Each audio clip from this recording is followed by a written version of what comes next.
Il est 8h43, merci de nous rejoindre en direct sur Sud Radio. Les grands débats du matin, j'échauffe ma voix parce que ça va être difficile Non. de les arbitrer, ces deux-là, Elisabeth Lévy et Françoise Degois. On va revenir, non, c'est facile, j'ai raison. Voilà, c'est Voilà. ça. Donc ça c'est simple, à vous de trancher. Bon. Et on va revenir évidemment Salomon. sur ces festivités, enfin les festivités si on peut appeler ça, le 14 juillet. On est plus à danser avec les hommes du raid et des policiers qu'avec les pompiers. Ça vous inspire quoi, mesdames? Elisabeth Lévy, vous en avez parlé toutes les deux tout à l'heure. Non, mais moi, je suis assez sidéré, et quand même, on peut rire, mais c'est quand même tout à fait inquiétant, si vous voulez, que...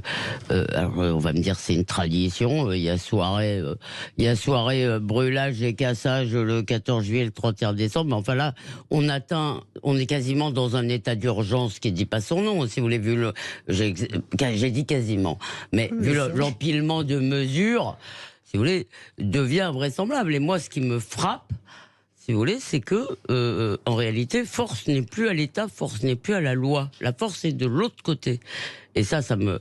si vous voulez, les Français les Français ne veulent plus d'apaisement, ils ne veulent plus de gentillesse et de compassion et de bienveillance et d'excuses. Mais ça révèle un vrai malaise. Ils veulent, si vous voulez, face à un phénomène que je crois Pierre Brochand a très bien nommé, qui est véritablement la sécession d'une partie de la jeunesse française d'origine étrangère. Oui, bah vous pouvez... Non mais moi, si vous voulez, il y a une chose... J'arrête juste. Il y a une chose qui m'inquiète le plus. Ce qui m'inquiète le plus, c'est que le déni continue. C'est que des gens aussi intelligents que Françoise Degois n'arrivent pas à voir cette réalité. Ce qui est en train de se passer, c'est la phrase... Elisabeth, Pardon, j'ai entendu votre... Vous pourrez toujours expliquer que je suis éminemment intelligente, etc. Je ne partage pas ce point de vue. C'est grave la sécession. C'est comme quand j'entends... Bah oui, c'est grave certains ce qui se passe.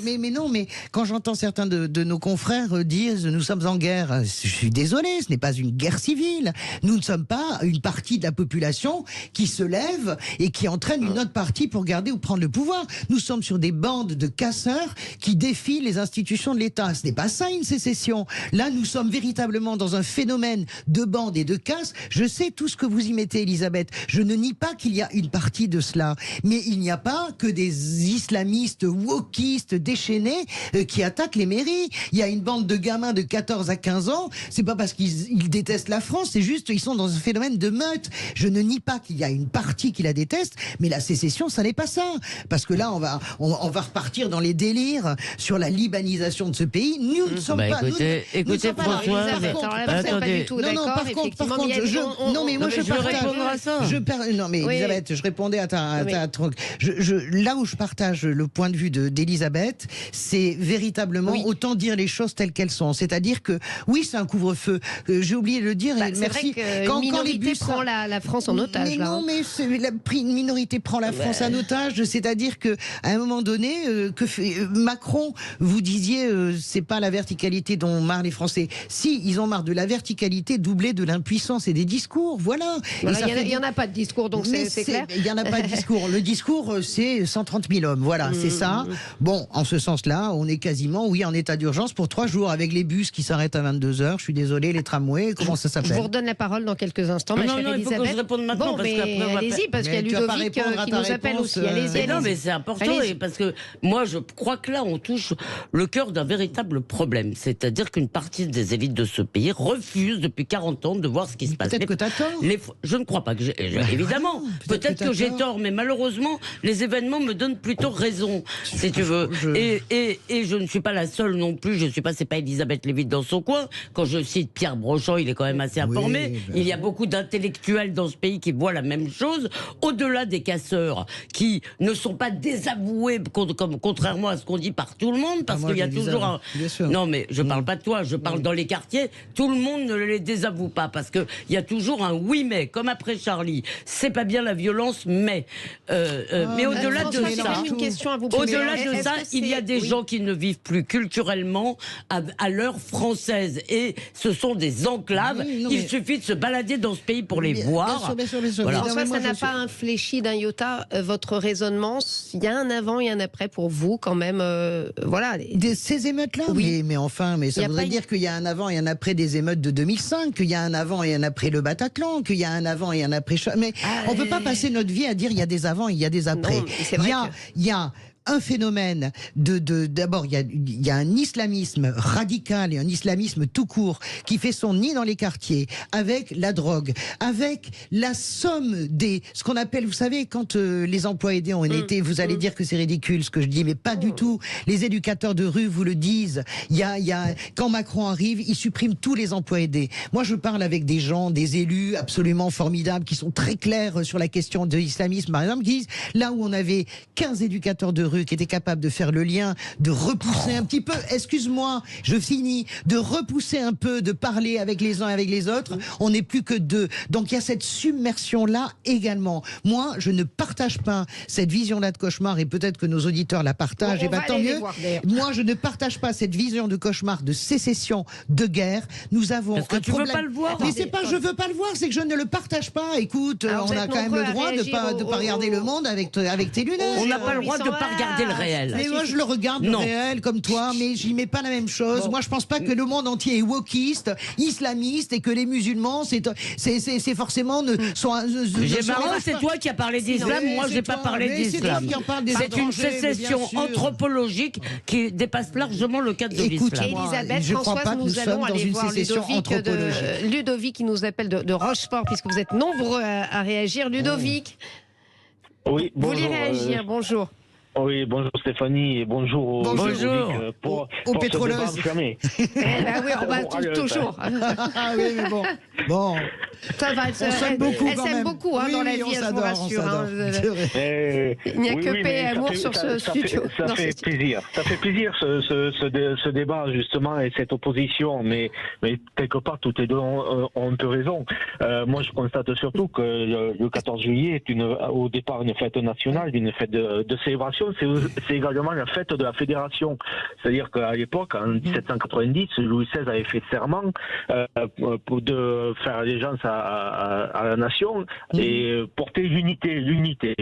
C'est le mot qui n'existe plus aujourd'hui.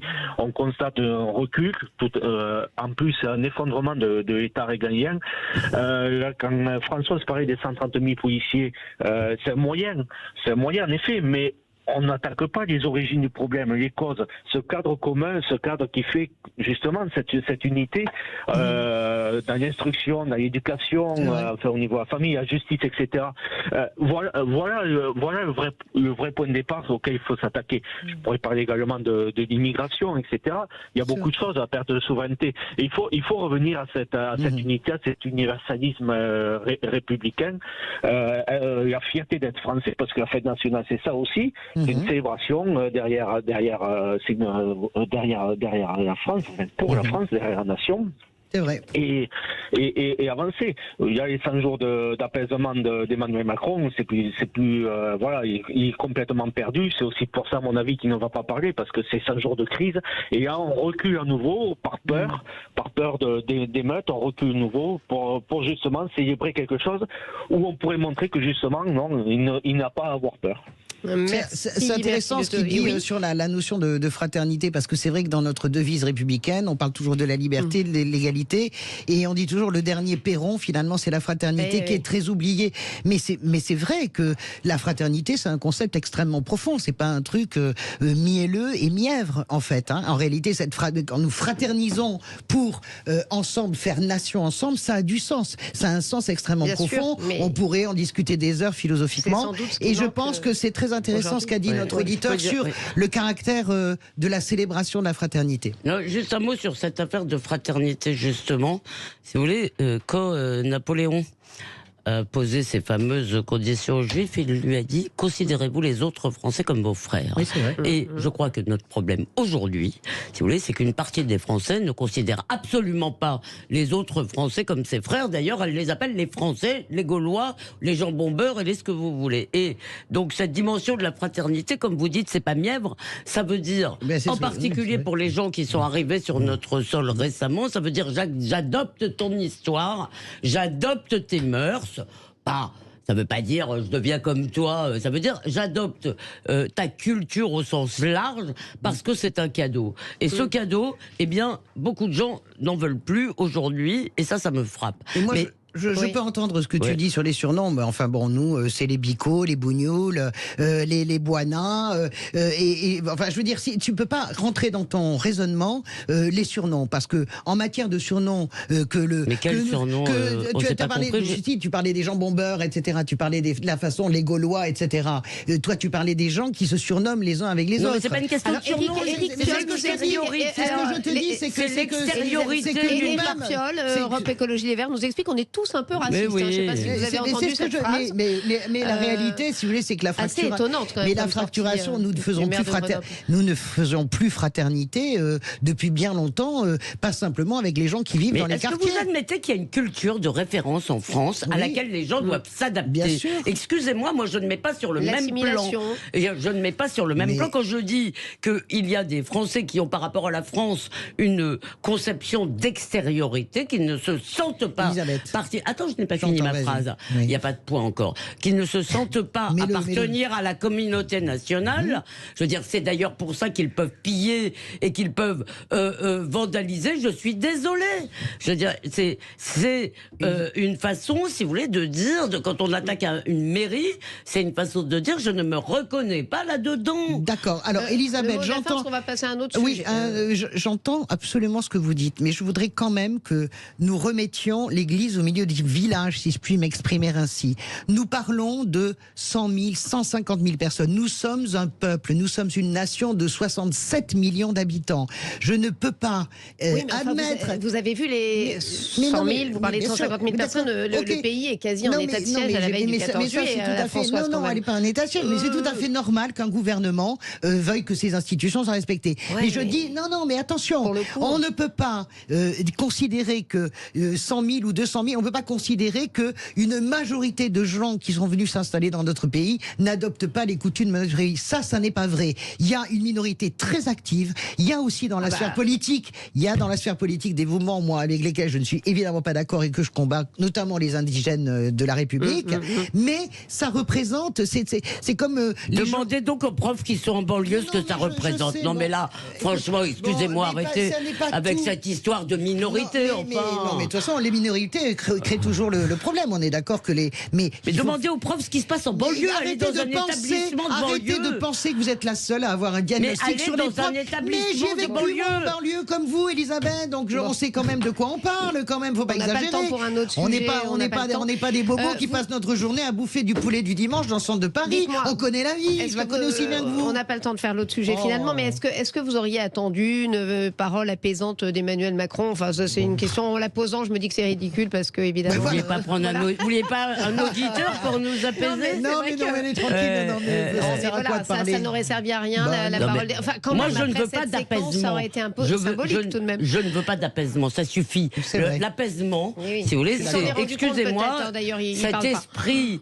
je veux dire, pacifiste nous mène toujours au conflit et à la violence. Donc ça suffit, l'apaisement. Il est temps que l'État montre sa force. Et bien voilà. Alors, et on va être d'accord, parce qu'on va terminer la saison là-dessus. Je suis absolument d'accord sur ce gnangnantisme de l'apaisement. Parce que ça s'appelle... Non, mais ça s'appelle, si vous voulez, des mots-clés de communication politique. C'est pas un bon mot, historiquement. En plus de ça, c'est un mot, les pacifistes, on sait ce que ça a donné. Faites-vous un bisou pour la fin, parce que là, c'est la fin de... On est resté soft, parce que c'est la dernière. J'assure qu'on s'est engueulé plus fort que ça. Bon, si on pourrait très bien. On s'engueulerait toutes les vacances. J'en suis sûre. Merci Elisabeth Lévy. Mais vous savez ce que c'est? C'est la définition des amis, c'est des gens avec qui se contrarient. On peut s'engueuler. Nous menons des disputes. Et en tous les cas, merci aux auditeurs aussi de Sud Radio pour cette saison. Oui, de nous supporter. Et donc à la saison prochaine, j'imagine. Avec plaisir, avec grand bonheur. Merci beaucoup. Inch'Allah, on ne sait pas. Voilà. Merci beaucoup. Merci à vous, Stéphanie. On se retrouve dans quelques instants pour un point sur l'actualité. Oui.